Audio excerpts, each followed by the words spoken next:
The race for Davenport mayor takes center stage last night, how the candidates address the threat of future flooding. Plus, the controversy around the Iowa State fan that raised money for a children's hospital continues. What some families are saying about the situation. WHBF is local for you. This is Local 4 News this morning. Good morning, everybody, on this Friday morning. I'm Redrick Terry. And I'm Alexandria Camoni. Thanks for waking up with us on Local 4 News this morning. Let's get started with your local news, beginning with your local election headquarters. The race for Davenport mayor is weeks away from narrowing down from 6 to 2. Last night, the candidates had another chance to get support at the second forum at St. Ambrose University. Now, the question on many people's minds, whether or not the candidates support a permanent flood wall. This comes after a spring of historic flooding that left many downtown businesses closed for months, and some even for good. All but one candidate said no to a permanent wall.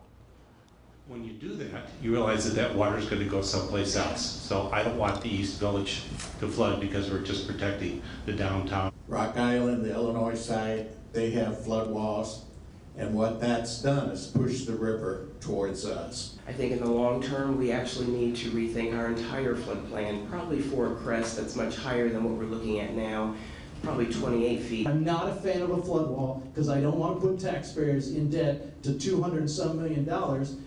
We don't have that in our CFP. We don't have the budget for that. I'm urging us to look at a floodplain here that we can create, like coastal cities are having to do because of rising seawaters, and see if that works for our community. Personally, I think we should build a wall. I think it should be a panel wall though. A panel wall like we have around the stadium. We had an island sitting out there, completely dry. The primary election is on October 8th. The general election is on November 5th. And we've got the candidates' full responses on ourquadcities.com.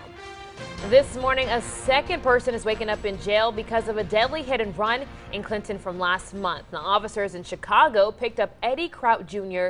He's accused of hitting and killing 42-year-old Emiliano Barrios.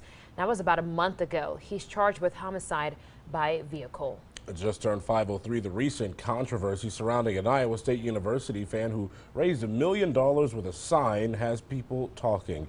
The conversations come from some racist posts on Carson King's Twitter from 6 years ago. King got national attention when he raised money for the University of Iowa Stead Family Children's Hospital. Yeah, he did it when ESPN Game Day gave him airtime with the sign that asked for beer money. He apologized publicly this week for posting some racially insensitive tweets as a teen. The Des Moines Register went public with it. And then Anheuser-Busch ended the relationship with King. Iowa Governor Kim Reynolds stood by him and declared this Saturday, tomorrow, as Carson King Day. And families that spent time inside the Children's Hospital are speaking out about this.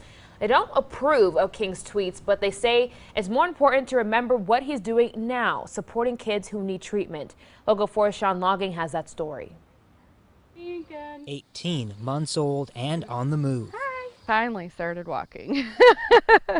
That was kind of, after his spinal cord surgery, it took his body quite a while to get used to his new normal. Lincoln was born almost 2 months premature, but that wasn't all. About 2 weeks into his life, they discovered that he had a birth defect. So far in his young life, 2 major surgeries. I remember countless times telling the nurses, doctors, everybody that we were so grateful for them, because if they weren't here, my son wouldn't be.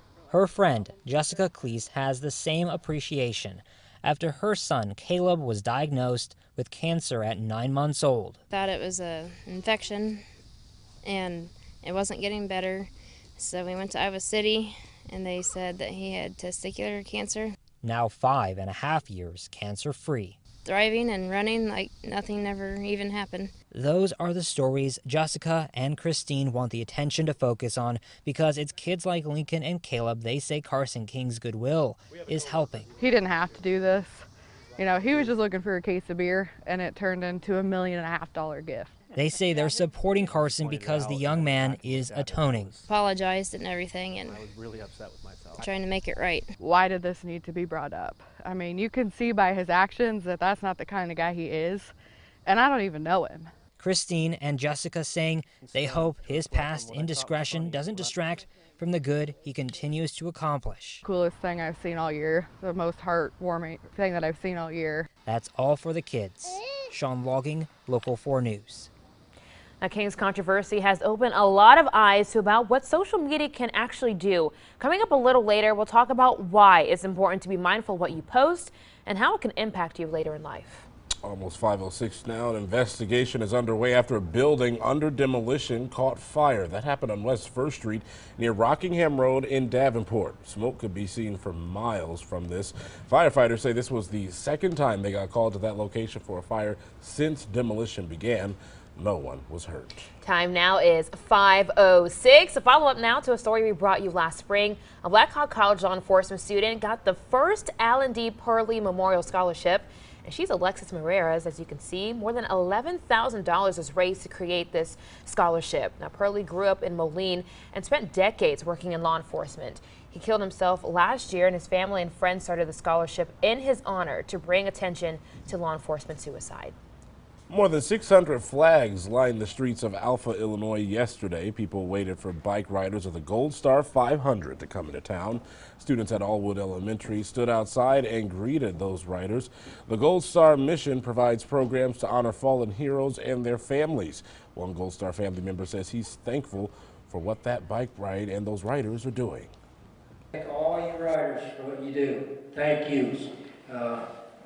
It helps us, seriously, it helps us. So thank you, and God bless you all. Have a safe ride, safe trip.